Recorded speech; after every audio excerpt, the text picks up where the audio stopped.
আসসালামু আলাইকুম স্যার। ওয়ালাইকুম আসসালাম। কেমন আছেন? স্যার। আলহামদুলিল্লাহ স্যার, আপনি কেমন আছেন স্যার? আছি ভালো আল্লাহর রহমতে। সালমা আপা কোন ল কলেজ? আসসালামু আলাইকুম স্যার। আমি হচ্ছি নরসিংদী ল কলেজ স্যার। আচ্ছা, নরসিংদী ল কলেজ ফাইনাল? দ্বিতীয় বর্ষ আর কি, হ্যাঁ শেষ বর্ষ। মানে আমাদের যে প্রিলি রেজাল্টটা হয়েছে, প্রিলি রেজাল্টটা হয়েছে মাত্র। মানে আমরা শুরু করব আর কি দ্বিতীয় বর্ষ। তো বলেন, সাক্ষ্য আইন কত সালের আইন? এটা হচ্ছে স্যার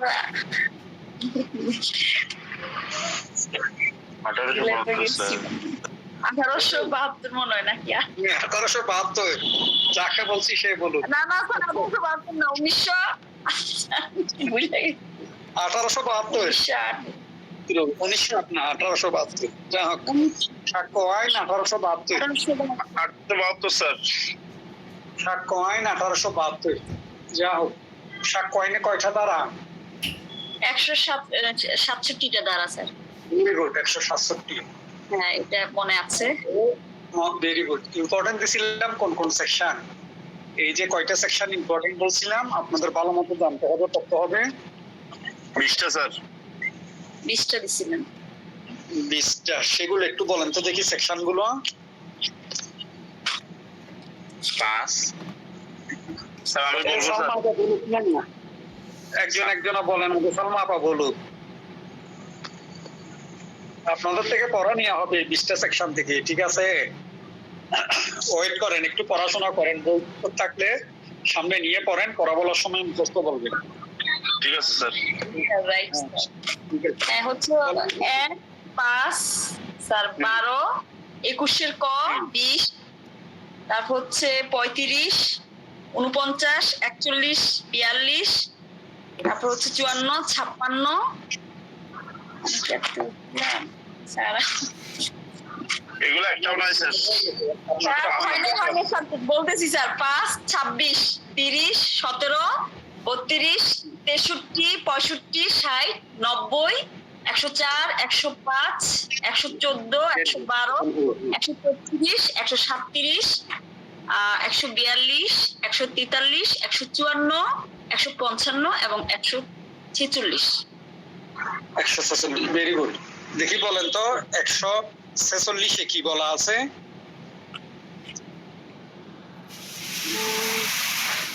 সাক্ষ্য আইনের বই আছে আপনার কাছে? আমি স্যার অর্ডার দিয়েছি, কালকে আসবে, আগামী কালকে আসবে ইনশাআল্লাহ। স্যার বই তো নয়, আমরা তো হচ্ছে নতুন বই থাকলে তো কোনো কথাই ছিল না। তবে আমার দুটো বই আছে স্যার, এভিডেন্স ল হচ্ছে আর হচ্ছে সিপিসি যেটা, ওইটা আমি কিছু কিছু পড়তেছি। বাট সাক্ষ্য আইন আপনার কাছ থেকে যা পড়েছি অতটুকু একটু একটু মনে আছে। সিপিসি হচ্ছে স্যার যে ফৌজদারি যেটা। হ্যাঁ, ফৌজদারি যেটা সেটা হচ্ছে সিআরপিসি, সিপিসি না। সিআরপিসি আর হচ্ছে এভিডেন্স ল যেটা দ্বন্দ্ববিধি। আচ্ছা, ওইটা পেনাল কোড, ওইটা এভিডেন্স ল না, ওইটা হচ্ছে পেনাল কোড। এভিডেন্স ল সাক্ষ্য আইন স্যার, সরি স্যার, সব ভুল করে ফেলেছি। দণ্ডবিধি হচ্ছে পেনাল কোড। সমস্যা নেই, আপনারা নতুন করছেন, যারা ফাইনাল পাইছেন তাদের সমস্যা নেই, তাদের ভুল হবে, এটা স্বাভাবিক। ভুল না হলে আমরা শিখবো কিভাবে? জি স্যার, আমরা তো নতুন স্যার, আমাদের ভুল হইতে পারে। Very good. হ্যাঁ, আপনারা নতুন, যা হোক। বলেন তো দেখি, গত কয়দিনে কি করছেন? স্যার আমি 133টা বলতে পারবো, 133 থেকে 134, 152, 51, 52 এবং 154, 155, 144 বলতে পারবো স্যার। এবং ওই যে আপনি যে পড়াইছেন স্যার, ইঙ্গিতবাহী কোশ্চেন, লিডিং কোশ্চেন যেটা, সেটা বলতে পারবো। ধারায় কোনটা বলবো স্যার? আপনি যেগুলো পারেন আস্তে আস্তে একটা একটা বলেন, আমরা সবাই শুনি। আচ্ছা আচ্ছা, ঠিক আছে। আমি স্যার মনোযোগ দিয়ে লিডিং কোশ্চেনটা মানে আপনি শুনেছি। সেটা প্রথম বলি, সাক্ষ্য আইন হচ্ছে 1872 সালের আইন, যেটা আমি লিখেছি। লেখাটাই মানে যাই হোক। তারপর হচ্ছে 167টা ধারা আছে এখানে। এগারোটা অধ্যায়ের মধ্যে 167টা ধারা সবগুলি আছে। প্রথম অধ্যায় হচ্ছে প্রাথমিক বিষয় নিয়ে আলোচনা, 1 থেকে 4 অধ্যায়। দ্বিতীয় অধ্যায় হচ্ছে ঘটনার প্রাসঙ্গিকতা, 1 থেকে 4 সেকশন, অধ্যায় 1 থেকে 4 সেকশন। আচ্ছা, okay sir, thank you sir, section. আর হচ্ছে দ্বিতীয় অধ্যায় হচ্ছে স্যার ঘটনার প্রাসঙ্গিকতা, সেটা হচ্ছে 5 থেকে 55 সেকশন দেওয়া আছে। তারপর হচ্ছে তৃতীয় অধ্যায় হচ্ছে জুডিশিয়াল নোটিশ, যেটা সেটা হচ্ছে 56 থেকে 58 মধ্যে আছে সেকশন। তারপর হচ্ছে চতুর্থ অধ্যায় হচ্ছে 59 থেকে 60, সেটা হচ্ছে মৌখিক সাক্ষ্য।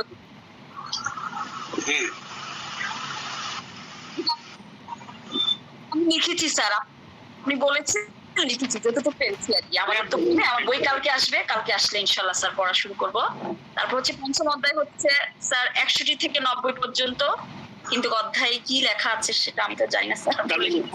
ষষ্ঠ অধ্যায় হচ্ছে দলিল মৌখিক সাক্ষ্য, যেটা পঞ্চম অধ্যায়ে দালিলিক সাক্ষ্য। দালিলিক সাক্ষ্য। আচ্ছা, থ্যাংক ইউ স্যার, আমি একটু লিখি দালিলিক সাক্ষ্য। আচ্ছা, তারপর ষষ্ঠ অধ্যায় হচ্ছে স্যার, এটা হচ্ছে মৌখিক সাক্ষ্য, যেটা মৌখিক সাক্ষ্য বর্জন। এটা হচ্ছে আপনার দালিলিক সাক্ষ্য দ্বারা মৌখিক সাক্ষ্য বর্জন। ওকে, থ্যাংক ইউ। দালিলিক সাক্ষ্য দ্বারা মৌখিক সাক্ষ্য বর্জন। ওকে স্যার, এটা হচ্ছে সেকশন 91 থেকে 100। তারপর হচ্ছে সপ্তম অধ্যায় হচ্ছে 101 থেকে 114, সেটা হচ্ছে প্রমাণের দায়িত্ব, যেটা অষ্টম অধ্যায় যেটা হচ্ছে অ্যারিস্টোফেল অর্থাৎ প্রতিবন্ধকতা, 105 থেকে 117। তারপর হচ্ছে সাক্ষীর যোগ্য 115 থেকে 117। জি জি জি, 117, 15 থেকে 117 অ্যারিস্টোফেল, যেটা। তারপর হচ্ছে স্যার নবম অধ্যায় হচ্ছে 118 থেকে 134, যেটা হচ্ছে সাক্ষীর যোগ্য সাক্ষী আর কি, যোগ্য সাক্ষী নিয়ে কথা বলা।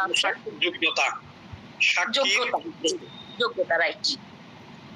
দশম অধ্যায় হচ্ছে স্যার 135 থেকে 166, যেটা হচ্ছে সাক্ষীর সাক্ষ্য গ্রহণের সম্পর্কে বলা আছে ওই সেকশন। আর 11 অধ্যায় হচ্ছে স্যার 167, যেটা রায়। ভুল হয়েছে কিনা স্যার? না, ঠিক আছে, 165 একটা সেকশন, এটা হচ্ছে 11 নম্বর অধ্যায়। জি জি জি, আর হচ্ছে আমি কিছু লিখেছি, সেটা হচ্ছে 101 হচ্ছে রায় কামনা করা, প্রমাণের দায়িত্ব কার উপর ন্যস্ত থাকবে, যে হেরে যাবে তার উপরে, এটা 102 সেকশনে লেখা আছে। ওকে, তারপরে এই তো তারপর হচ্ছে 103 হচ্ছে যিনি দাবি করেন প্রমাণের দায়িত্ব, মানে নির্দিষ্ট ঘটনা প্রমাণের দায়িত্ব, যেটা নির্দিষ্ট ঘটনা, পার্টিকুলার ফ্যাক্টস। জি জি জি জি, পার্টিকুলার ফ্যাক্টস লিখে রাখতে পারেন, পার্টিকুলার। ওকে স্যার, লিখেছি। তারপরে 104 হচ্ছে স্যার যে ঘটনার সাক্ষ্য গ্রহণের জন্য প্রমাণ দিতে হবে, যেমন মৃত্যুকালীন ঘটনাকে আমরা এটা বলতে পারি। আর 105 হচ্ছে আসামির মোকদ্দমা ব্যতিক্রম মধ্যে পড়বে প্রমাণের দায়িত্ব। ব্যতিক্রম দাবি করবে তখন সেটা প্রমাণ দেওয়ার দায়িত্ব হয়ে যাবে আসামির। জি জি। তারপর হচ্ছে 106 হচ্ছে জ্ঞান থাকা, এটা হচ্ছে অবগতিতে থাকা, মানে অবগতি থাকতে হবে। জি জি জি, যেমন রেলের টিকিট। ভেরি গুড, রেলের টিকিট থাকলে, রেলের টিকিট পড়লে আপনারা মনে রাখতে পারবেন যে আপনার এই জিনিসটা আসলে কি। বলেন তারপরে 107-এ আপনি স্যার কিছুই বলেন নাই, লিখেছেন খালি 30 বছর, যেটা আপনি বলেছেন, আমি লিখেছি 30 বছর। এটা হচ্ছে কি জানেন, 30 বছরের ব্যাপারটা সবাই একটু মনোযোগ দিয়ে শুনেন। 30 বছরের ব্যাপারটা হচ্ছে, আমরা যখন জানি কোন ব্যক্তি 30 বছর ধরে জীবিত আছে, আমরা জানি কি একজন ব্যক্তি 30 বছর ধরে জীবিত আছে। এখন কোন একটা মামলায় যে কেউ দাবি করলো কি ওই ব্যক্তি মৃত, আমরা সবাই জানি সে জীবিত। এখন এক পক্ষ দাবি করতেছে সে মৃত, এখন যে দাবি করছে প্রমাণটা তাকে দিতে হবে। এইগুলো আসলে আপনারা তো সমসাময়িক ঘটনাগুলো একটু খেয়াল করে দেখেন না, আমরা যখন সমসাময়িক ঘটনাগুলো দেখবো তখন আপনার এগুলো আইনের মারপেস গুলো এগুলো কেন ইনক্লুড করছে তখন বোঝা যায়। এই যে বিএনপি নেতা হারিস চৌধুরী মারা গেল, তাহলে তাদের সার্টিফিকেটের দরকার কেন? তার সহায় সম্পত্তি গুলো তাদের উত্তরাধিকারীরা ভাগ-বাটোয়ারা করার জন্য। এরপরে ইলিয়াস আলীর কি অবস্থা সেটা কেউ জানে না, তাইলে তার সহায় সম্পত্তি যেগুলো আছে এগুলো কি হবে? এটার একটা বিলি ব্যবস্থা করতে হবে না, এটার একটা বিলি করতে হবে না। এইগুলোর জন্য আইনে এই সমস্ত বিষয়গুলো আপনার ইনক্লুড করে দিছে, যাতে এই আইন ধরে তর্ক বিতর্ক হলে ওখান থেকে সিদ্ধান্ত আসতে পারে। তারপরে কি লিখছেন বলেন দেখি। ভেরি গুড, আপনি তো অনেক কিছু নোট করছেন। হ্যাঁ জি জি স্যার, আমি নোট করেছি, আমি এগুলো পড়ি স্যার একটু একটু, কিন্তু বাট আমি বিস্তারিত তো জানতে পারবো না। বই আপনার মুখের থেকে যেটা শুনেছি সেটা লিখেছি, কিন্তু বই হলে একটু সুবিধা হতো। যাই হোক, কালকে চলে আসবো ইনশাল্লাহ। তারপরে স্যার 108 হচ্ছে 7 বছর। আপনি 7 বছরই বলেছেন, কিন্তু 7 বছর বাকিটা কি হচ্ছে এটা এখন স্যার ক্লিয়ার করতে হবে। জানেন, আপনার আমরা সবাই জানি একজন ব্যক্তি 7 বছর ধরে নিখোঁজ বা মৃত, মারা গেছে। 7 বছর ধরে কি আছে? নিখোঁজ হয়ে আছে, মৃত আছে। এখন কেউ একজনের দাবি করলো কি সে কি জীবিত, বিপরীতটা। তাইলে যে দাবি করতেছে জীবিত, সে যে জীবিত আছে এটা তাকে কি করতে হবে? প্রমাণ করতে হবে। প্রমাণ করতে হবে। এটা কোন মামলায় আসে? এই যে মনে করেন কোন একজন মহিলা, তার স্বামী 7 বছর ধরে নিখোঁজ, কোনো খোঁজ নেই, তাইলে সে কি করতে পারবে? অন্য কাউকে স্বামী হিসেবে গ্রহণও করতে পারবে সেই ক্ষেত্রে, যেহেতু তার স্বামী 7 বছর ধরে নিখোঁজ। 1 2 নাম্বার, সে তার স্বামীর সম্পত্তি যেগুলো আছে তার থেকে সে যে অংশ পাবে 8 ভাগের 1 ভাগ, সে চাইলে বিক্রিও করতে পারবে। এখন সে স্বামীর সম্পত্তি বিক্রি করতে গেল, স্বামীর আত্মীয় স্বজন বললো যে না সে জীবিত আছে, তাহলে সে যে দাবি করতেছে সে জীবিত আছে, এই যে জীবিত আসার প্রমাণ তাকে দিতে হবে।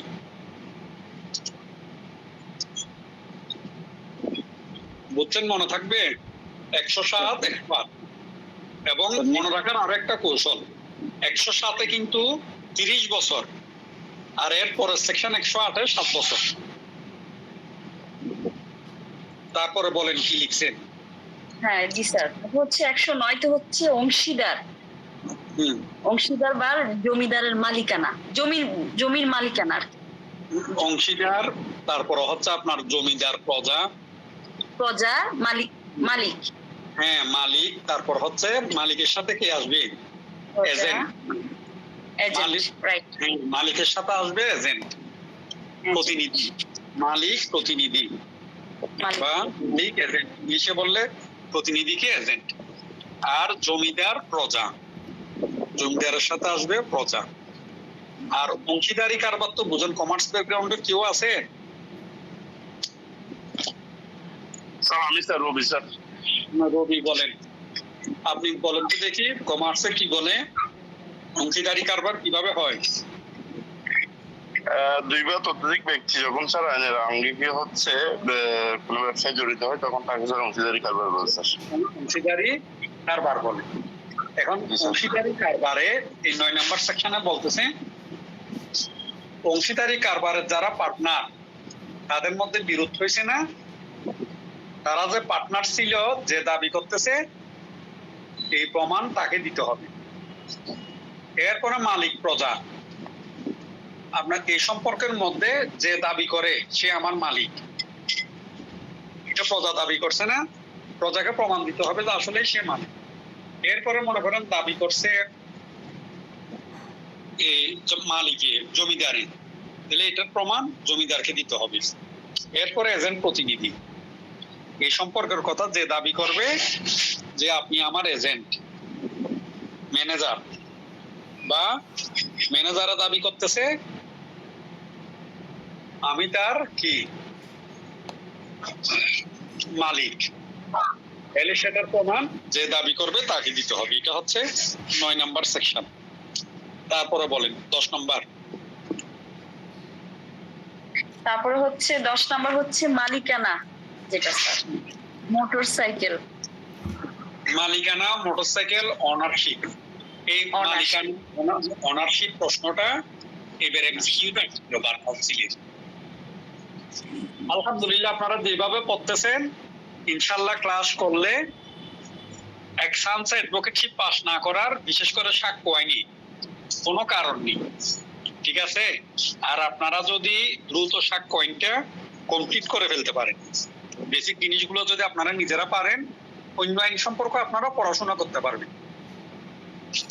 আর একটা জিনিস মনে রাখবেন, যে পড়াশোনায় আনন্দ নেই, শুধু পড়াশোনা না, যে কাজে কর্মে আনন্দ নেই সে কাজ করাই আসলে বৃথা, ভালো লাগে না। এই আইন পড়ো যখন আপনি পারবেন, বুঝবেন, তখন বেশ তৃপ্তি পায়, আনন্দ লাগে, এটা মাথায় রাখবেন। তারপর 110-এর পরে 111-তে বলেছে সক্রিয় আস্থার সম্পর্ক, যেটা আছে অ্যাডভোকেট হচ্ছে ক্লায়েন্ট সম্পর্ক, তারপর পিতা পুত্র, শিক্ষক ছাত্র, ডাক্তার রোগী। আর 112 হচ্ছে 280 দিন। এটা স্যার আমি বলেন নাই তো স্যার, বলেন দেখি স্যার। 280 দিন। 280 দিন আপনাদের মহিলাদের মনে থাকার কথা বেশি। স্যার ওখানে বলতেছে 280 দিনে বলতেছে যদি আপনার কোন মহিলার এই যে ডিভোর্স হয়ে যায় এবং অন্য কোথাও বিবাহ বন্ধনে আবদ্ধ না হয়, তাহলে 280 দিনের মধ্যে যদি কোনো সন্তান জন্মগ্রহণ করে, সেক্ষেত্রে ধরে নিবে ওই সন্তান তার পূর্বের স্বামীর। এটা হচ্ছে 280 দিন। Okay sir, clear. এখানে দুইটা জিনিস, একটা হচ্ছে এইটা, একটা জিনিস হচ্ছে এইটা। এটা নিয়ে ওই আপনারা দেখিয়েন যারা প্যারামাউন্ট ল সহায়িকার লেখক আছে না, জহিরুদ্দিন স্যার, জহিরুদ্দিন স্যারের গত সপ্তাহের একটা ভিডিও আছে 112 নম্বর সেকশন নিয়ে, উনি সীমাবদ্ধতা নিয়ে আলোচনা করছেন। উনি কি করছেন, এই 112 নম্বর সেকশনের সীমাবদ্ধতা নিয়ে আলোচনা করছেন এবং এক ধরনের সংশোধনও চাইছেন। এটা একটা দিক। এই যে যেটা বলছি এটা একটা 12 নম্বর সেকশনের। আর একটা হচ্ছে আপনার 12 নম্বর সেকশনের আরো একটা পার্ট, সে পার্টটা হচ্ছে কি,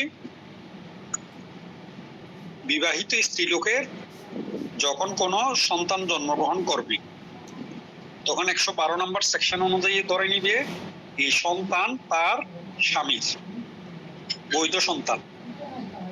ওখানে সত্য দিছে কি, যদি তাদের মিলনের পথ উন্মুক্ত থাকে, সুযোগ থাকে। এই কেউ বলতে পারবেন বিখ্যাত একজন মহিলার জন্ম হয়েছিল আপনার জেলখানায়, সে কে বলতে পারবেন?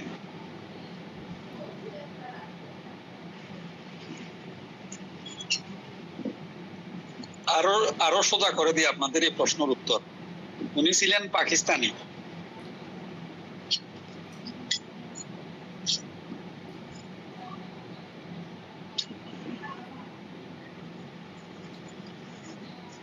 এবং পাকিস্তানের সাবেক প্রধানমন্ত্রীও ছিলেন। বেনজির ভুট্টো নাকি স্যার? বেনজির ভুট্টো। এই যে তার বাপকে ফাঁসি দেওয়ার আগে ওনার মার নাম তো ছিল নুসরাত ভুট্টো। জেলখানায় তাদের দেখা সাক্ষাৎ হয়েছিল, ওখানে বেনজির ভুট্টো জন্মগ্রহণ করেন। যা হোক, তো এই যে বলছে, তাইলে দুইটা পার্ট। এখন জহির স্যার এই সেকশনের সমালোচনা করলো কি, আসলে এখানে এই সেকশন সীমাবদ্ধতা নিয়ে কোনো আলোচনা করা হয়নি। জহির স্যারের ইয়েটা হলো, আপনার মতামতটা হলো, যদি সে ইসলাম ধর্ম অনুযায়ী নাকি 20 না যার সন্তান তার, আসলে তো বিয়ে একটা হচ্ছে চুক্তি। মুসলিম রীতিনীতি অনুযায়ী যদিও বা আমরা ধর্মীয় অনুশাসন বলে মনে করি, ধর্মীয় অনুশাসন না, এটা হচ্ছে একটা চুক্তি। তো সেই অনুযায়ী হাদিসের কথা স্যার বললেন যে বিছনা যার সন্তান তার। এখন যদি সে তার বৈধ স্বামীর থেকে না নিয়ে অন্য কারো থেকে এ সন্তান নেই, তাইলে সেটা তার বৈধ স্বামীর সন্তান কিভাবে হবে? 112 নম্বর সেকশনের সীমাবদ্ধতা হচ্ছে এটা, 1 নাম্বার। 2 নাম্বার হচ্ছে আপনার ডিভোর্সের পরও সন্তান জন্মগ্রহণ করছে, এখন সে যদি ওই অন্য কারোর সাথে মেলামেশা করে ওখান থেকে যদি সন্তান আসে, তাইলে তো তাও আগের পিতার হবে না। আপনারা লেখার সময় এই 2টা সীমাবদ্ধতা উল্লেখ করে দিবেন। স্যারের যে আলোচনা, জহির স্যারের, মোটামুটি ভালো মার্কস পাবেন।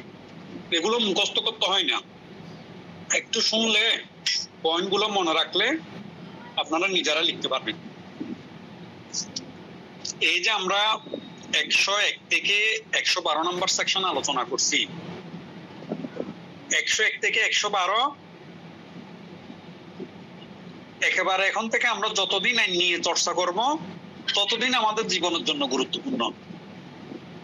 এবং নেক্সট যারা আপনাদের আগের বেশ, সালমাবাদের আগের বেশ যারা ফাইনাল পরীক্ষা দিবে, তাদের পরীক্ষায় এই প্রশ্ন আসবেই আসবে, একেবারে ভুল ছাড়া প্রমাণের দায়িত্ব নিয়ে প্রশ্ন আসবেই আসবে। আচ্ছা, যা হোক, এইবার পরীক্ষা দিবেন যে এরকম কেউ আছেন ফাইনাল পরীক্ষা এইবার দিবেন? স্যার আসসালামু আলাইকুম। আমি দিব স্যার এবার। আপনি দিবেন? আপনি তো দিন অনেক পড়াশোনা করছিলেন, শুধু সিম্পল একটা বলেন যে মৌখিক সাক্ষ্য প্রত্যক্ষ হবে, oral evidence must be direct. এইটা কত নাম্বার সেকশনে বলছি? স্যার এটা 60 সেকশনে বলা হয়েছে, 60 ধারায় বলা হয়েছে। 60 ধারায় করা হয়েছে স্যার তাহলে এটা আর যদি ব্যাখ্যা বিশ্লেষণ করতে বলে কি বলবেন? স্যার এটা ব্যাখ্যা বিশ্লেষণ করতে বললে গত সপ্তাহে আপনি 3টা বলছেন স্যার, কিন্তু বইয়ে আছে 4টা। 3টা যেটা বলছেন সেটা হচ্ছে যা দেখার বিষয়, হলো সেটা নিজের কানে, সরি, যেটা শোনার বিষয় সেটা নিজের কানে শুনে সেটা আদালতকে বলতে হবে। গেল 1। 2 নাম্বারটা হচ্ছে যেটা দেখার বিষয়, নিজ চোখে যেটা দেখেছে সেটাও আদালতে নিজ চোখে যেটা দেখে সেটা বলতে হবে। আর 3 নাম্বার ছিল স্যার ইন্দ্রিয় গ্রাহক, মানে যেটা গ্রাহ্য, হ্যাঁ, স্বাদ গ্রহণ করবো, সেটা সে উপলব্ধির বিষয়টা সেটা আমাকে গ্রহণ করে সেটা বলতে হবে। 4 নাম্বার স্যার, এটা একটা বই আছে কিন্তু এটা আপনি বলেননি শুধু। 4 নাম্বার, হ্যাঁ, অভিমত ব্যক্ত করা, এটা কি হবে স্যার? হবে তো, মতামত ব্যক্ত করা আর কি, কোন একটা বিষয়ে সে যেটা জানে যদি এটা রাইট হয় তাহলে ওই সম্পর্কে মতামত ব্যক্ত করা, বিশেষজ্ঞের মতামত। 4টা ছিল স্যার, বইয়ে 4টা আছে দেখছি, আপনি 3টা বলছেন গত সপ্তাহে। কষ্ট থেকে বলছিলাম তো। স্যার 4টা হবে তো? এক এক মানুষের এক এক কি। আমার আবার একটা জিনিস বেশিরভাগই মুখস্থ বলার চেষ্টা করি, তার কারণ হলো আপনার কতটুকু মনে থাকে এইটা বোঝার ব্যাপার। আপনারাও চর্চা করবেন, মুখস্থ আলোচনা করতে বা মুখস্থ বলতে আপনারা নিজেরাও চর্চা করবেন। জি স্যার।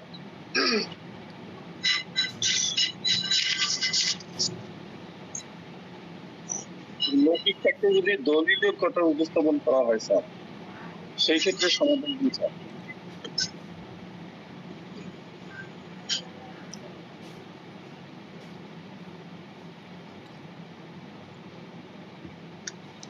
বলতেছে অভিমুখ বা অভিমতের ভিত্তি হলে। এখন এখানে আসলে ব্যাপারটা হচ্ছে, আমি আপনাকে বলি, অভিমত বা অভিমতের ভিত্তি বলতে এখানে কি বুঝাচ্ছে জানেন? দেখা যায় কি আমাদের দেশে বা ইয়েতে এই যে আপনার আইন বিজ্ঞান, তারপরে কলা, কলা বলতে আপনার আর্টস ফ্যাকাল্টির পড়াশোনা গুলো আর কি, চিত্র আঁকা থেকে শুরু করে সবকিছু ওখানে পড়ে। এরপর অন্যান্য বিষয় যেগুলো আছে এই জাতীয়, এগুলোতে যখন কেউ মতামত দিয়ে অভিমত দিয়ে বই পুস্তক লেখে, এখন সেই অভিমতের বিষয়ে যখন আদালতকে আপনি কিছু বলতে যাবেন, তখন আপনার হুবহু ওই অভিমত যেভাবে আছে সেইভাবে আপনাকে দিতে হবে। এই বিশেষজ্ঞের অভিমতটা, এখানে বিশেষজ্ঞ বলতে বোঝাচ্ছে আপনার দুইটা জিনিস বিশেষজ্ঞের অভিমতে। একটা হচ্ছে এই যে অভিসংবাদিত কিছু ব্যাপারে বিশেষজ্ঞরা মতামত দিয়ে থাকে, জানে যে জিনিসটা আগের থেকে প্রমাণিত, শিক্ষিত বৈজ্ঞানিক ভাবে, যে সূর্য পূর্ব দিকে উঠে পশ্চিম দিকে অস্ত যায়, এই জাতীয় কিছু বিষয় আছে না, এগুলোতে একসময় বিশেষজ্ঞরা ভূগোলবিদরা মতামত দিছিল। ওই বিষয়ে যখন আপনি কিছু বলতে যাবেন তখন এটা তাদের অভিমত হিসাবে ধরে নিবেন। আবার কিছু অভিমত মনে রাখবেন, কিছু অভিমত আছে যেটা 45 নম্বর সেকশনে বলা আছে, সেই অভিমতের দুইটা পার্ট। যে পার্টটা আপনার মৌখিক সাক্ষ্য হিসেবে ধরে নিবে সেটা আপনার যে কোনো স্বীকৃতি বিষয় বা যেগুলো আমরা জুডিশিয়াল নোটিশে পড়ব, প্রমাণের প্রয়োজন যে বিষয়গুলো নেই, ওই জাতীয় বিষয়গুলো আপনার এখানে আসবে, কাউন্ট হবে। আর বাকি যেগুলো আপনার কোন একটা ঘটনা ঘটার পরে সেই সমসাময়িক বা পরবর্তী বিশেষজ্ঞের মতামত ওই ঘটনা নিয়ে, ওই পরিস্থিতি নিয়ে, সেগুলো আবার আদালতে গ্রহণ করতেও পারে, নাও করতে পারে। এগুলো গ্রহণ করা না করা সম্পূর্ণ আদালতের ইচ্ছাধীন ক্ষমতা, আদালতের ইচ্ছার উপর নির্ভর করবে বাকি কিছু। যেমন আপনার এই যে আমরা পোস্টমর্টম রিপোর্ট করা হয়, তারপরে ওই এমসি যেটা মেডিকেল সার্টিফিকেট, মেডিকেল রিপোর্ট, এই যে যেগুলো আছে এগুলো আপনার কোর্টে চাইলে গ্রহণ করতেও পারে, নাও করতে পারে। কেউ একজন আপনার কি করলো, এই যে বিষ খেয়ে মারা গেল, সেটা কি ধানের বিষ ছিল নাকি কি জানি বলো যে পয়জন ছিল। আপনাদেরকে তো বিষের একটু উদাহরণও দিছিলাম মনে হয়, খেয়াল আছে কিনা দেখেন, যে ইয়ে করছে আপনার হাজবেন্ড ছিল চিত্রশিল্পী, হয়েছে সর্দি, এখন ওয়াইফকে বলছে সিরাপ দিতে, তো তার সিরাপ ছিল এই যে চিত্র আঁকার রং কালার ওই জাতীয় বোতলে, ওয়াইফ কি করছে ভুল করে ওই কালার দিয়ে দিছে, সেও খাইছে, খেয়ে কি পয়জন গুলো যখন খাইছে মারা গেছে। এই ক্ষেত্রে যখন আপনার তার মৃত্যুর কারণ সম্পর্কে অনুসন্ধান করবে, সে যে পয়জন খাইছে, এই যে রং খাইছে, এটা তো বিশেষজ্ঞরা বলতে পারবে না। এইগুলো আপনার পরবর্তীতে এই জাতীয় ঘটনা যখন ঘটবে, এই সিচুয়েশনে আদালত এই বিশেষজ্ঞর অভিমত গ্রহণ করতেও পারে, নাও করতে পারে। ওখানে নিচে আপনার সত্যগুলো দিছি, কোন কোন সত্যে এই জিনিসগুলো গ্রহণযোগ্য হবে, এই বিশেষজ্ঞর অভিমত কোন কোন ক্ষেত্রে গ্রহণযোগ্য হবে, সেটা কোন কোন ক্ষেত্রে গ্রহণযোগ্য হবে। বিশেষজ্ঞর অভিমত সম্বলিত গ্রন্থ সাধারণভাবে বাজারে বিক্রয় হলে সেই অভিমত, যে জিনিসটা বললাম না পরে আপনাদেরকে সেটা। এরপরে বলতেছে যে যুক্তির উপর ওই অভিমত প্রতিষ্ঠিত তা প্রমাণের জন্য যদি সেই গ্রন্থের প্রণেতার মৃত্যু হয়, কিংবা যদি তার সন্ধান পাওয়া না যায়, কিংবা যদি তিনি সাক্ষ্য দিতে অপারগতা প্রকাশ করেন, অথবা যদি তাকে সাক্ষী হিসেবে উপস্থিত করতে এরূপ বিলম্ব ব্যয় হয় যে যা আদালত কর্তৃক অযৌক্তিক মর্মে বিবেচনা করেন, সেই ক্ষেত্রে সেই গ্রন্থ উপস্থাপন করা যেতে পারে। সেম কথা, কাছাকাছি কথা আর একটা সেকশনে আপনাদেরকে পড়াইছি, কেউ বলতে পারবেন? রবি ভাই বলেন, আছেন? স্যার আছি স্যার।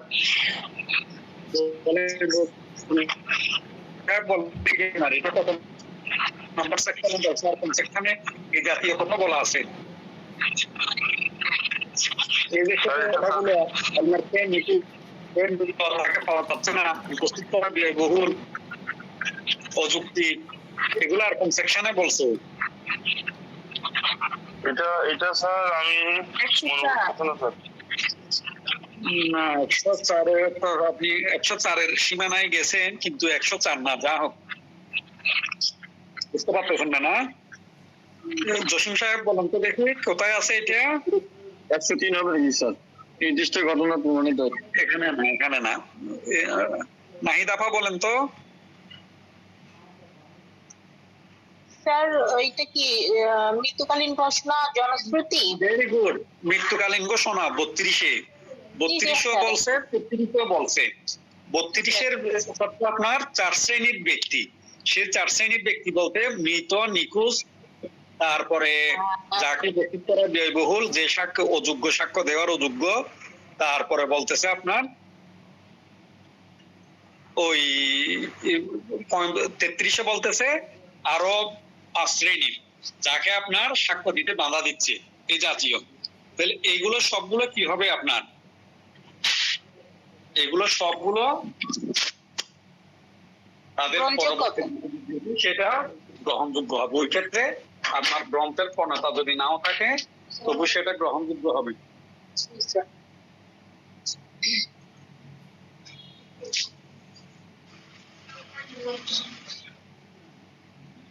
এরপরে আমরা এইগুলো আপনাদেরকে স্মরণ করে দিয়ে কাহিনী কি জানেন, আপনারাও যখন পড়বেন তখন এগুলো মাথায় খেলতে হবে। এইগুলো আপনাদের মাথায়ও, নিজেদের মাথায়ও খেলতে হবে যে 60 নাম্বার সেকশনে আমরা এই জায়গায় এই জিনিসটা পড়ছি বইতে, এটা আমাদের 32 নাম্বার সেকশনের সাথে এইটুকু মিলে, 33 নাম্বার সেকশনের সাথে এইটুকু মিলিয়ে, মাশাআল্লাহ আপনারা তো 104 বা কাছাকাছি যে আনসার দিয়েছেন 104ও অনেকটা সিমিলার কথাবার্তা টুকিটাকি আছে, সামান্য আছে। এই যে একটা সেকশনের সাথে আর একটা সেকশন রিলেশন করা, আপনারা যে রিলেটেড করতে পারতেছেন এই 3-4টা ক্লাসে বা 8-10টা ক্লাসে, এটাও অনেক বড় কিছু। তারপরে আমরা আর কেউ পড়া দিতে পারবে, বা যারা নোট করছেন দেখে শোনা হলো কিছু বলেন। আপা যেভাবে বলছে, সালমা আপা যেভাবে বলছে, আরো দুইটা তো আছে স্যার, আরো দুইটা তো আছে। 116 ধারা, যেটা হচ্ছে ভাড়াটিয়া ও মালিকের সম্পর্ক, আর একটা হচ্ছে 117 সেকশন, যেটা হচ্ছে চেক ও হুন্ডি। আপনাদেরকে একটা সুখবর বলি, এই যে বার কাউন্সিলের রিটেন পরীক্ষা হলো না গত শুক্রবারের আগের শুক্রবারে, ওই রিটেন পরীক্ষার 60 নাম্বার সেকশন থেকেও প্রশ্ন হয়েছে। আপনি এখন যে সেকশনের কথা বলছেন 116 বলেন, এই 116 নাম্বার সেকশন, 115 নাম্বার সেকশন থেকেও কোয়েশ্চেন হয়েছে। ঠিক আছে, 115, 116 থেকেও কোয়েশ্চেন হয়েছে। তো এগুলো যদি আপনারা ভালো মতো পড়েন, বিশেষ করে বিআরএক বেসিস আর শাক কয়েনের বই নিলে, যারা নেন নাই যদি বিশ্লেষণমূলক বই নেন তাহলে জলসার বইটা নিয়ে, এটা অনেক সহজ হবে। স্যার কোনটা বলছেন যে স্যার?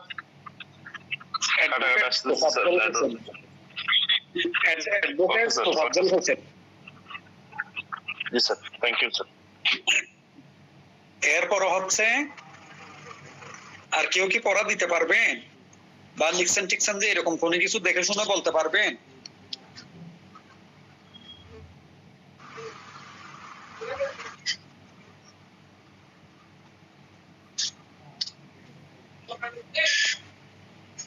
আসসালামু আলাইকুম স্যার। ওয়ালাইকুম আসসালাম। স্যার 165 নম্বর, গত ক্লাসে আমি ছিলাম না স্যার, আজকে আমি নতুন প্রথম ক্লাস করছি। কিন্তু স্যার 165 নম্বর ধারাটা আপনি গত ক্লাসে স্যার আমি রেকর্ডিংটা শুনেছি, তো ওখানে হচ্ছে 165 নম্বর ধারাটার মধ্যে লাস্টের দিক দিয়ে 5টি কথা বলা হয়েছিল, যেটা স্যার আপনি বলেছেন পরবর্তী ক্লাসে বলবেন। তো এটা হচ্ছে আপনার ওই যে কি বলে তাকে, মাধ্যমিক সাক্ষ্য বলে, যে 7টি ক্ষেত্রে গ্রহণযোগ্য হবে, দলিল প্রমাণে 2টি দলিল প্রয়োজন, সেটা স্যার। জি স্যার, এটা না স্যার, আমি central law college, Dhaka Bijoynagar. Central law college. Raihan সাহেব, আমার ইয়েগুলো রেকর্ডিং গুলো একটু আমাকে সরবরাহ করিয়েন। জি স্যার, ঠিক আছে স্যার। ক্লাসের রেকর্ডিং গুলো একটু আমাকে সরবরাহ করিয়েন, যা হোক। এরপরে আপা মজার একটা কথা বললো, কি নাম আপা আপনার? স্যার আমার নাম হচ্ছে আইফ আক্তার।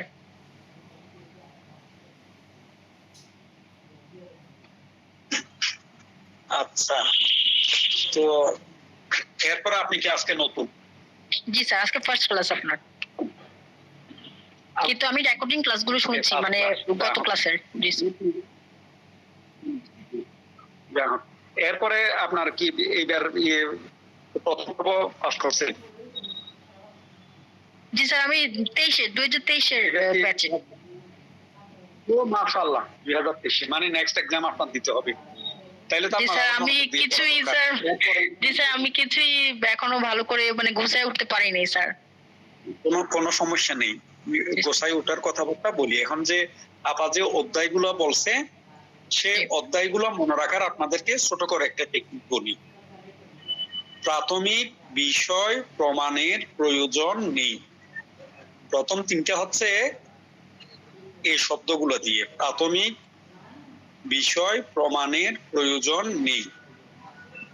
এই হচ্ছে আপনার 1 নাম্বার অধ্যায়টা হচ্ছে প্রাথমিক বিষয় নিয়ে আলাপ আলোচনা, আর দ্বিতীয় অধ্যায় হচ্ছে আপনার বিষয়ের প্রাসঙ্গিকতা বা ঘটনার প্রাসঙ্গিকতা নিয়ে আলাপ আলোচনা, এটা দ্বিতীয় অধ্যায়। আর তৃতীয় অধ্যায়ে বলতেছে এই জিনিসগুলো প্রমাণের প্রয়োজন নেই। তৃতীয় অধ্যায়ের এটা হচ্ছে প্রমাণের প্রয়োজন নেই, কি আইনে সাক্ষ্য আইনি এমন কিছু বিষয়ের উল্লেখ করে দিছে যেগুলোর প্রমাণ কাউকে দিতে হবে না, আদালত নিজে নিজেই এগুলো প্রমাণিত হিসেবে ধরে নিবে। এটা হচ্ছে তৃতীয় অধ্যায়। এরপরে মৌখিক দালিলিক বর্জন। মৌখিক হচ্ছে আপনার চতুর্থ অধ্যায়, পঞ্চম হচ্ছে দালিলিক, আর বর্জন হচ্ছে ষষ্ঠ। তাইলে মৌখিক দিয়ে কি বোঝাচ্ছে? মৌখিক সাক্ষ্য, এটা হচ্ছে পঞ্চম অধ্যায়ের বিষয়বস্তু। ষষ্ঠ অধ্যায়ের বিষয়বস্তু হচ্ছে দালিলিক সাক্ষ্য। এরপরে অষ্টম অধ্যায়ে গিয়ে বলতেছে আপনার সপ্তম অধ্যায়ে গিয়ে বলতেছে মৌখিক সাক্ষ্য দ্বারা দালিলিক সাক্ষ্য বর্জন। এই দালিলিক সাক্ষ্য দ্বারা মৌখিক সাক্ষ্য বর্জন, এটা বোঝাচ্ছে আপনার যেখানে দলিল পাওয়া যাবে সেখানে আর মৌখিক সাক্ষ্য গ্রাহ্য হবে না, বিশেষ করে দেওয়ানির বেলায়। ফৌজদারিতে হয় আপনি যখন কোনো প্রমাণের দলিল উপস্থাপন করতে পারবেন তখন তার মুখে সাক্ষী দেওয়ার তেমন কোনো প্রয়োজন নেই, বা বিপরীত কথা যদি মুখে বলে তাইলে সেটা হবে না। তাইলে মৌখিক দালিলিক বর্জন, ঠিক আছে? মনে রাখতে পারবেন? এই যে প্রথমের 6টা অধ্যায়, যা হোক। এরপরে 65 ধারার কথা যেটা বলছেন, আসলে 65 ধারা যদি আমরা কেউ সাক্ষ্য আইনের প্রথম ক্লাসে পড়ি তেমন বোঝার সম্ভাবনা খুবই কম। 63, 65 এই সেকশন গুলো পড়তে হয় মোটামুটি শেষের দিকে গিয়ে। তো আমরা সাক্ষ্য আইনের এই পর্যন্ত মনে হয় 10টার কাছাকাছি ক্লাস করছি। তো যা হোক, আপনার কিউরিয়াসি না থাকার জন্য বলি, তবে যারা নতুন তারা এটা মনে রাখার বা মুখস্থ করার চেষ্টা করবেন না, কারণ একটু কঠিন এবং সচরাচর আমরা যে জিনিসগুলো জানি ওইগুলোর সাথে তেমন মিলে না, যে কারণে একটু কঠিন। তো আপনি যেহেতু ফাইনাল পরীক্ষা দিবেন, এই গ্রুপে আমরা মোটামুটি কোয়েশ্চেন ভিত্তিক 4টা থেকে 5টা প্রশ্ন আলোচনা করছি। এই যে 65 নাম্বার সেকশন শোনার আগে আপনারা ওই টপিকস গুলো একটু লিখে নিন। যারা এবার ফাইনাল পরীক্ষা দিবেন ওই ক্লাসগুলো পান নাই, শুধু রেকর্ডিং ক্লাস করছেন বা এবং যারা এর পরবর্তী ফাইনালও দিবেন তারাও লিখে নিতে পারেন। আসলে এই প্রশ্নগুলো আমাদের সারা জীবন লাগবে, সাক্ষ্য আইনের যে প্রশ্নগুলোর কথা বলতেছি এই জিনিসগুলো লাগবে। প্রথমে হচ্ছে এই যে প্রমাণের দায়িত্ব বলতে কি বোঝায়।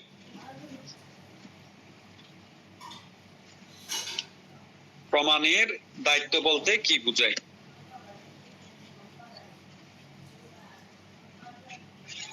এরপর হচ্ছে কোন ঘটনা প্রমাণ করার প্রাসঙ্গিক নীতিসমূহ বর্ণনা করুন। আপনার কোন ঘটনা প্রমাণের প্রাসঙ্গিক নীতি, এটা বললে আপনার স্যার এটা কত ধারার কথা বলতেছেন আপনি? এগুলো সবগুলো 101 থেকে 112 মধ্যে। প্রমাণের ভার, প্রমাণের দায়িত্ব, সবগুলো হচ্ছে বার্ডেন অফ প্রুফ 101 থেকে 112-তে। এই প্রশ্ন আপনাদের পরীক্ষায় আসবে ইনশাল্লাহ, একেবারে ভুল ছাড়া। যারা নেক্সট এক্সাম দিবেন তাদের এই প্রশ্ন আসবে। তারপর হচ্ছে মৃত্যুকালীন ঘোষণা বলতে কি বুঝো? আপনার মৃত্যুকালীন ঘোষণা কেন সাক্ষ্য আইনে গ্রহণযোগ্য হয়, ওই মৃত্যুকালীন ঘোষণা সাক্ষ্য আইনে গ্রহণযোগ্য না হওয়ার কারণ, তারপর মৃত্যুকালীন ঘোষণার গুরুত্ব। দ্যাট মিনস মৃত্যুকালীন ঘোষণা নিয়ে যা প্রশ্ন আছে সবগুলো পড়ে ফেলবেন। এই যে বাংলাদেশি আইনে আর ইংলিশ আইনে মৃত্যুকালীন ঘোষণার পার্থক্য, তারপরে জনশ্রুতিমূলক সাক্ষ্য, জনশ্রুতিমূলক সাক্ষ্য কেন গ্রহণযোগ্য হয়, মৃত্যুকালীন ঘোষণা জনশ্রুতিমূলক সাক্ষ্য উত্তর প্রায় কাছাকাছি সেম, একটু ঘুরিয়ে পেঁচিয়ে লেখা। এরপরে লিখেন আপনার বিবৃতি, স্বীকৃতি, স্বীকারোক্তি কাকে বলে? আপনারা সবাই লিখতেছেন প্রশ্নগুলো।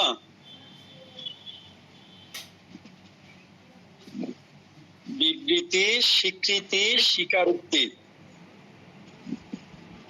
কাকে বলে? এরপরে স্বীকারোক্তি কখন প্রাসঙ্গিক হয়, কখন অপ্রাসঙ্গিক হয়, বা স্বীকারোক্তির প্রাসঙ্গিকতার নীতি, অপ্রাসঙ্গিকতার নীতি ব্যাখ্যা করুন, বিশ্লেষণ করুন, যা বলবে বলুন, উত্তর একই। এরপরে হচ্ছে বিচারিক স্বীকারোক্তি এবং বিচার বহির্ভূত স্বীকারোক্তি বলতে কি বুঝো? বিচারিক স্বীকারোক্তি ও বিচার বহির্ভূত স্বীকারোক্তি বলতে কি বুঝো? বিচারিক স্বীকারোক্তি ও বিচার বহির্ভূত স্বীকারোক্তির মধ্যে পার্থক্য নিরূপণ করো, আর দুটোটার পার্থক্য বলা আর কি। এরপর হচ্ছে ইঙ্গিতবাহী প্রশ্ন বলতে কি বুঝো? ইঙ্গিতবাহী প্রশ্ন বলতে কি বুঝো? কখন ইঙ্গিতবাহী প্রশ্ন করা যায়, কখন যায় না, বা এই প্রশ্ন কখন করা যায়, কখন যায় না, তখন বুঝাই, এই প্রশ্ন বলতে বুঝায় ইঙ্গিতবাহী প্রশ্ন কখন করা যায়, কখন করা যায় না।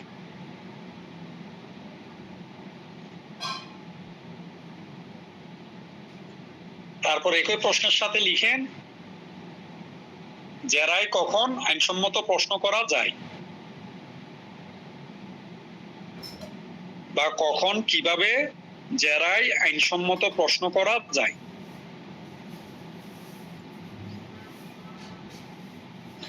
প্রশ্ন 4টা হয়েছে না নাকি 5টা হয়েছে? 4টা।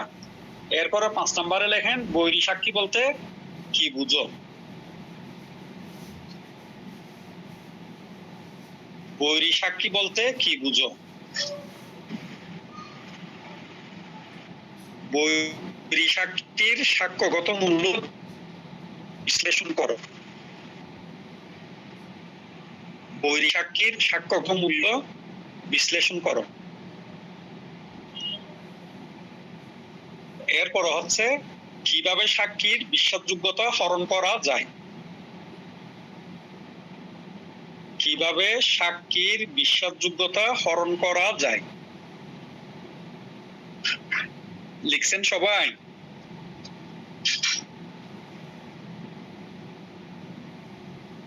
কিভাবে সাক্ষী? জি স্যার। হ্যাঁ, কিভাবে সাক্ষীর বিশ্বাসযোগ্যতা হরণ করা যায়। আপনারা যারা লিখছেন আপনাদের গ্রুপে দিয়ে দিয়েন, যে গ্রুপ থেকে লিংক পাইছেন সবাই একটু দেখে নিতে পারবে। এই যে 5-6টা প্রশ্ন যেগুলো দিছি ইনশাল্লাহ এখান থেকে কোশ্চেন পাবে। স্যার একটা প্রশ্ন হয়েছে। যা দিছি আর কি, যা বলছি তার থেকে ইনশাল্লাহ 3-4টা কোশ্চেন পাবে। প্রমাণের দায়িত্ব, মৃত্যুকালীন ঘোষণা, তারপর হচ্ছে স্বীকারোক্তি, স্বীকৃতি, ইঙ্গিতবাহী প্রশ্ন, বৈরী সাক্ষী, 5টা বলছি তো।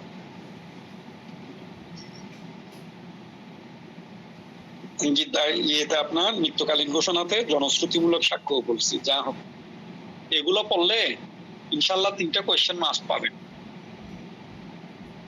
তো এরপরে আপা যেহেতু নতুন জয়েন করছে অনেকদিন পরে, আপনাদের পরীক্ষা কিন্তু অ্যাপ্রক্সিমেট ডিসেম্বরের শেষে জানুয়ারির শুরুতে স্বাভাবিক নিয়মে শুরু হওয়ার কথা, বা স্বাভাবিকে নভেম্বরের শেষেও শুরু হতে পারত। কিন্তু কেন জানি এই বছর ভর্তি কার্যক্রম প্রায় 1 বছর পরে তারা করলো কেন, এটা আমার ব্রেইনে ধরলো না। অন্যান্য বছর তো আপনার ভর্তি করায় ক্লাস নিয়ে শেষে পরীক্ষার আগে 6 মাস বসায় রাখি। এই বছর কি আন্দোলন সংগ্রামের কারণে কাহিনী ঘটলো নাকি অন্য কোনো মতলব তাদের বুঝলাম না। আপনারা যারা এই যে খোঁজ খবর রাখেন তারা দেখবেন প্রতি বছর প্রথম পর্ব পরীক্ষা হওয়ার 3 মাসের মধ্যে ভর্তি কমপ্লিট করে ফেলে।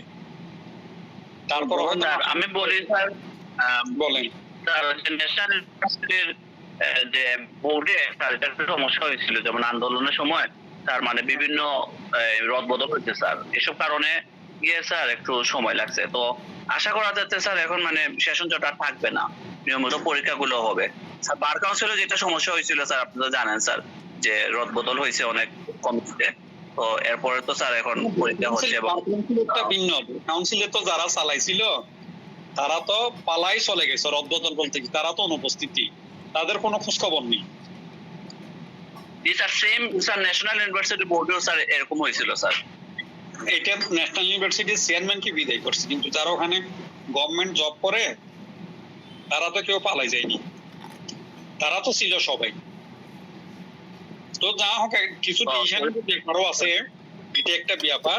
তবে ব্যাপারটা উচিত হয়নি বলতে স্টুডেন্টরা এতদিন না পড়ে বসে থাকবে, যারা থেকে বই পুস্তকের বাইরে ছিল। তো যা হোক এমনি করোনার সময় ওই 1-2 বছর গ্যাপ চলে গেছিল ল পড়াশোনা সবার, করোনার সময় 1-2 বছরের একটা গ্যাপ হয়ে গেছিল। তো যেখানে সেই গ্যাপটা প্রতি বছর চাইলে 2-3 মাস করে আপনার টেনে নিয়ে আসার কথা, এই বছর আসি সেটা আরো 6 মাস বাড়াই গেছি। তো যেহেতু আপনারা নতুন সময় কম পাবেন, স্বাভাবিক নিয়মে যদি পরীক্ষা হয় তাইলে ডিসেম্বর থেকে জানুয়ারিতে পরীক্ষা হওয়ার কথা। আর যদি ইলেকশন রমজানের আগে হয় তাইলে পরীক্ষা পিছানোর সম্ভাবনা অনেক বেশি, কারণ এর সময় তো ইলেকশনের সময় এই পরীক্ষা নিবে না। আর যদি ইলেকশন রমজানের পর হয় কোনো কারণে তাইলে আবার পরীক্ষা নিয়ে নিবে। তো যে কোনো প্রকার আপনারা চেষ্টা করবেন যে নভেম্বরের মধ্যে সব সাবজেক্ট প্রস্তুতি সেরে ফেলতে। এখানে ফাইনাল দিবেন যে এরকম আর কে আছে?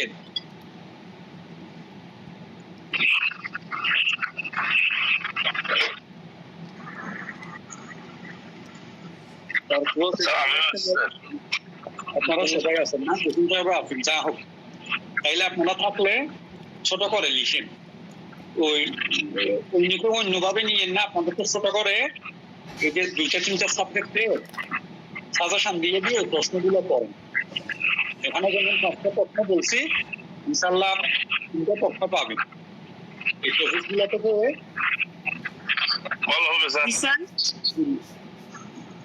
স্যার আপনি কিছু বলেছেন না, আপনাকে বলছিলাম যে এই যে যেহেতু আপনি একেবারে নতুন, কোন কোন টপিক গুলো পড়বেন বা কোন কোন প্রশ্নগুলো কোন সাবজেক্টে পড়বেন, শাক পয়েন্টে যে প্রশ্নগুলো দিছি মনোযোগ দিয়ে পড়বেন এবং মাথায় রাখবেন 3টা প্রশ্ন যদি গ্রুপে যেভাবে আলোচনা করতেছি ওইভাবে ধারাভিত্তিক লিখতে পারেন আপনারা, কম করে 42 থেকে 45 নাম্বার পাবেন। তবে ধারাভিত্তিক পয়েন্ট ভিত্তিক আপনাকে সবকিছু গোছাই লিখতে হবে। তো এরপরে দেওয়ানি কার্যবিধিতে লিখেন আপনারা, এই যে দ্বিতীয় পত্র যেটা দেওয়ানি কার্যবিধি আছে ওখান থেকেও 5টা প্রশ্ন লিখে নিন। বলেন স্যার। হ্যাঁ, প্রথমে লিখেন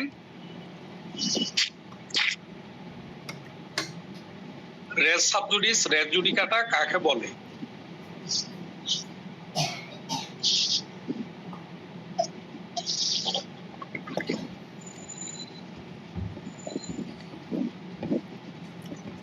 লিখছেন রেস জুডিকাটা রেস সাবজুডিস কাকে বলে?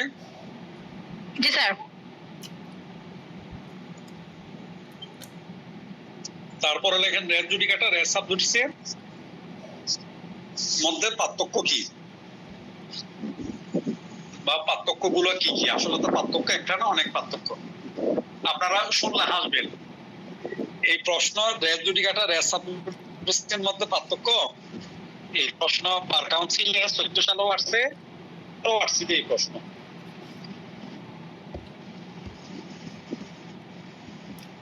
এরপরে হচ্ছে ওই রেস জুডিকাটার ব্যাখ্যা কয়টি, ব্যাখ্যাগুলি বিশ্লেষণ করব।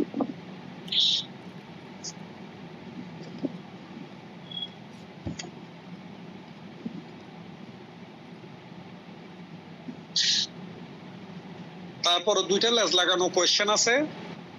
একটা হচ্ছে আপনার একতরফা ডিগ্রির ক্ষেত্রে রেস জুডিকাটা প্রযোজ্য কিনা, আর একটা হচ্ছে সহবাদীদের ক্ষেত্রে বা সহবিবাদীদের ক্ষেত্রে রেস জুডিকাটা প্রযোজ্য কিনা। স্যার আবার একটু বলেন তো স্যার। আপনার একতরফা ডিগ্রির ক্ষেত্রে রেস জুডিকাটা প্রযোজ্য কিনা, আর একটা হচ্ছে আপনার সহবাদী সহবিবাদীদের মধ্যে রেস জুডিকাটা প্রযোজ্য কিনা।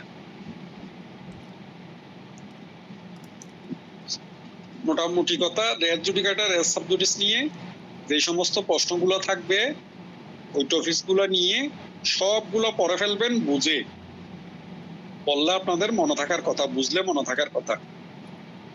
তারপরে লিখেন আপনি 1 নম্বর প্রশ্নটা গেছে। আজকে আমরা বেশি কথা নয়, আমরা প্রশ্নগুলো লিখি আগে। তারপরে 2 নম্বরে লেখেন আদালতের এখতিয়ার বলতে কি বুঝো। অবলিক দিয়ে লিখতে পারেন দেওয়ানি এখতিয়ার বলতে কি বুঝায়। দুইটার উত্তর কিন্তু দুইটা পরীক্ষায় আসবে, যে কোনো একটা। আদালতের এখতিয়ার কি আর দেওয়ানি এখতিয়ার কি।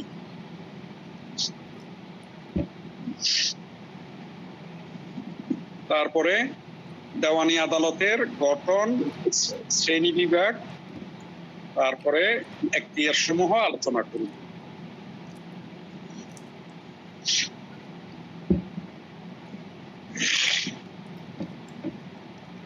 দেওয়ানি আদালতের গঠন, শ্রেণী বিভাগ, এখতিয়ার সমূহ আলোচনা করুন।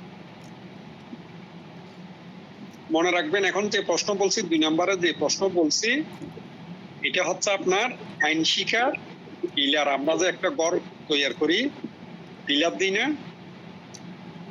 বা খুঁটি দিই না, যদি বাঁশের ঘরও তৈরি করি খুঁটি দিই না আপনার, এই ঘরের খুঁটি হচ্ছে আপনার এই 2 নম্বর প্রশ্ন। আমাদের আইন শিক্ষার ভিত্তি খুঁটি হচ্ছে 2 নম্বর প্রশ্ন, এটা মাথায় রাখবেন। এই এক প্রশ্ন 3টা কাজে লাগে। এটা বুঝলে আপনার ফৌজদারি আদালতের শ্রেণী বিভাগও অর্ধেক বোঝা হয়ে যায়।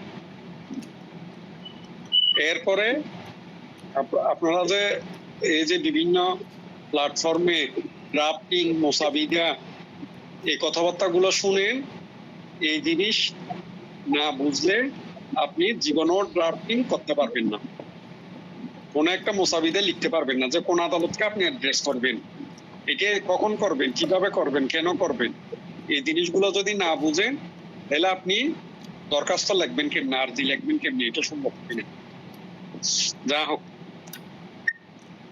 এরপরে 2 নম্বর প্রশ্নের পরে 3 নম্বর প্রশ্ন হচ্ছে আর্জি, লিখিত জবাব ও প্লিডিংস বলতে কি বুঝো। আর্জি, লিখিত জবাব ও প্লিডিংস বলতে কি বুঝো।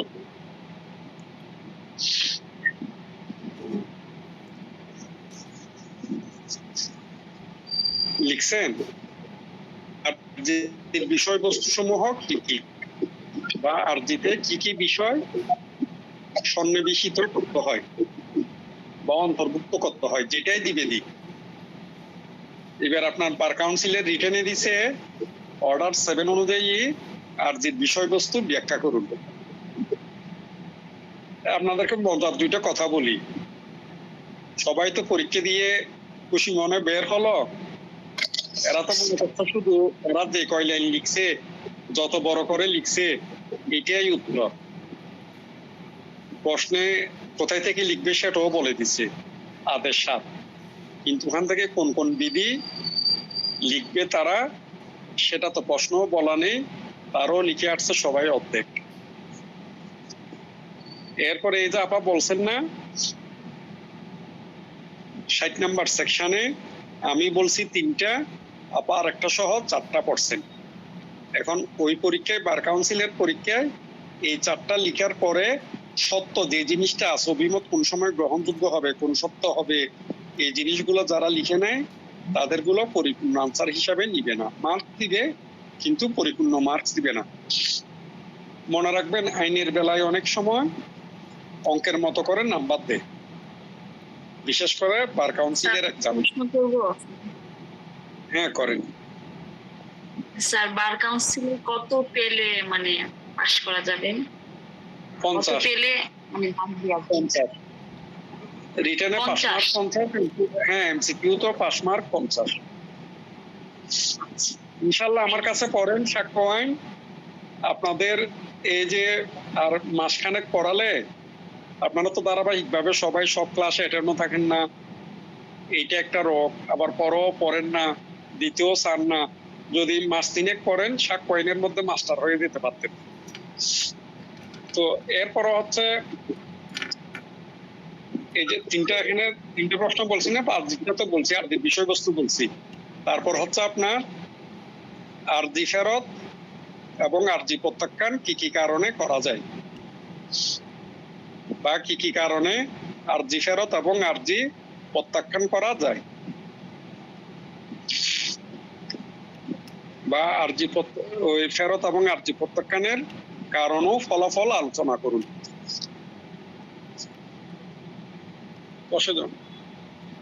মনে রাখবেন এই আইনের ক্ষেত্রে ফলাফল প্রতিকার দোনোটা সেম জিনিস।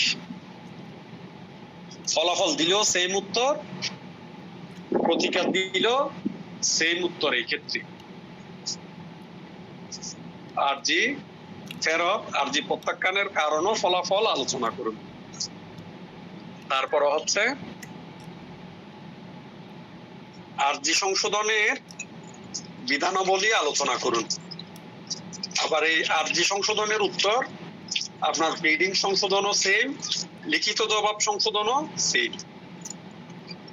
এরপরে একটা প্রশ্ন আপনাদের বিগত সালে আসে দেখিয়ে এলএলবিতে, আপিল পর্যায়ে আরজি সংশোধন করা যায় কিনা। স্যার এর আগে আরজি সংশোধনের বিধানাবলী আসলে কিভাবে আরজি সংশোধন করা যায়, কেন করা যায়, কখন করা যায়, এটাই হচ্ছে আপনার বিধানাবলী। আরজি সংশোধনের বিধিবিধান আর কি স্যার? বিধিবিধান। তো এইটা সেম উত্তর আপনার প্লিডিংস এর বেলায়ও প্রযোজ্য, লিখিত জবাবের বেলায়ও প্রযোজ্য। তারপরে হচ্ছে আপনার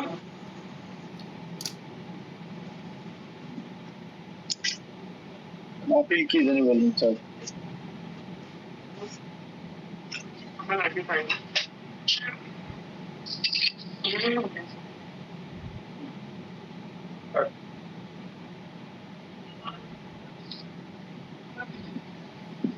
মোটামুটি এগুলো পড়েন, দেওয়ানি কার্যবিধি থেকে প্রাইমারি জিনিসগুলো হয়ে যাবে। ঠিক আছে স্যার এই 3টা প্রশ্নই, এই 3টে প্রশ্ন করলে আপনারা ইনশাল্লাহ 2টা পাবেন। এখানে আসলে সংক্ষিপ্তভাবে ইনশাআল্লাহ নতুন তাদের জন্য এটা বলে দিন। স্যার আমার একটা প্রশ্ন ছিল স্যার। বলেন স্যার ওই যে পদ্মাগুলো মনে রাখার জন্য যে স্যার একটা টেকনিক বললেন স্যার, প্রাথমিক বিষয় প্রমাণের প্রয়োজন নেই, মৌখিক দালিল পর্যন্ত। এটা যদি স্যার একটু আরেকবার একটু বুঝাই বলতেন স্যার, মানে বুঝতে পারিনি প্রথমবার। হচ্ছে আপনার 1 নম্বর সেকশনে হচ্ছে প্রাথমিক বিষয়, 1 নম্বরে হচ্ছে প্রাথমিক বিষয় প্রথম অধ্যায়, 2 নম্বরে হচ্ছে ঘটনার প্রাসঙ্গিকতা, 2 নম্বরে হচ্ছে ঘটনার প্রাসঙ্গিকতা। আর 3 নম্বর হচ্ছে তৃতীয় অধ্যায়ে যে সমস্ত বিষয় প্রমাণের প্রয়োজন নেই। তাইলে আপনার প্রাথমিক বিষয় প্রমাণের প্রয়োজন নেই, ঠিক আছে? প্রমাণের প্রয়োজন নেই, সেটা তৃতীয় অধ্যায়। আর প্রাথমিক বিষয় হচ্ছে প্রথম অধ্যায়। আর দ্বিতীয়টা হচ্ছে আপনার বিষয়ের প্রাসঙ্গিকতা বা ঘটনার প্রাসঙ্গিকতা বা বিচার্য বিষয়, এই জিনিসগুলো নিয়ে আলোচনা করা আর কি। চতুর্থ অধ্যায়ে মৌখিক সাক্ষ্য, পঞ্চম অধ্যায়ে দালিলিক সাক্ষ্য। আর ষষ্ঠত হচ্ছে মৌখিক সাক্ষ্য দ্বারা দালিলিক সাক্ষ্য বর্জন। মৌখিক সাক্ষ্য দ্বারা দালিলিক সাক্ষ্য দ্বারা মৌখিক সাক্ষ্য বর্জন।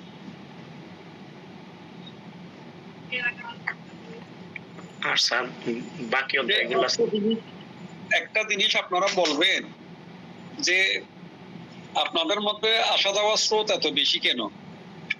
দেখা যায় যে আপনার এই যে রেগুলার ক্লাস করতেছেন 4 থেকে 5 জন বা 7-8 জন, কিন্তু বাকিদের তো আসা যাওয়ার মধ্যে কেন থাকেন? ব্যাপারটা কি বলেন তো দেখি।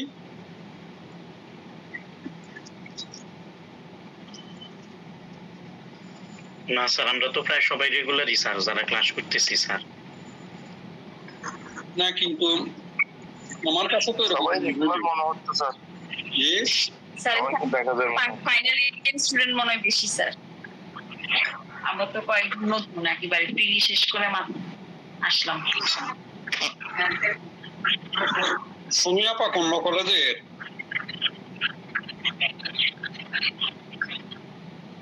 সুমি আপা ঢাকা আগে ল কলেজ। ক্লাস করতেন? সেন্ট্রাল? না স্যার আমি ক্লাস করিনি, আজকে প্রথম স্যার। আপনি কোন কলেজের?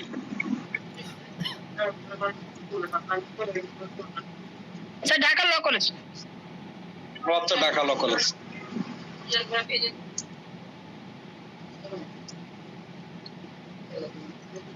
এনবিআর এর পাশে ওই সেগুন বাগিচা। জি স্যার। তো কি এবার নতুন পাস করছে নাকি নেক্সট ফাইনাল দিবেন? স্যার এই যে 29 তারিখে যে রেজাল্ট হলো স্যার প্রিলি, সেটাতে। আচ্ছা, বুঝছি। এখন বলেন, এই যে ফাইনালের পড়াশোনা আপনার কেমন লাগে? কি করতে ভালো লাগে নাকি ওইরকম না? না স্যার, ভালো তো লাগে, বুঝলে তো খুব ভালো লাগে, না বুঝলে তো মাথায় কিছু ঢুকে না স্যার। এটা দেখেন, আইনের পড়াশোনা করার জন্য টিচারের প্রয়োজন হয় সবথেকে বেশি। আমরা তো এলএলবি পড়াশোনার সময় কলেজে পাই দিই। 1 2 নাম্বার, আবার এই যে এরকম আপনার একটা সুযোগ যে সৃষ্টি হলো রাতে আপনাদের ক্লাস করার, এই সুযোগও আমরা ওই করতে চাই না, নিতে চাই না।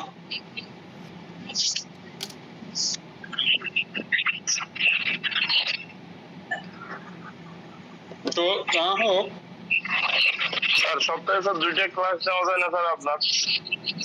অন্য আরেকটা বিষয় স্যার। আপনারা রায়হান সাহেবকে বলিয়েন, সমস্যা নেই। ওই স্যার আমি স্যার বলবো স্যার, আমরা বলবো স্যার। আচ্ছা রবি ভাই একটু চুপ করেন।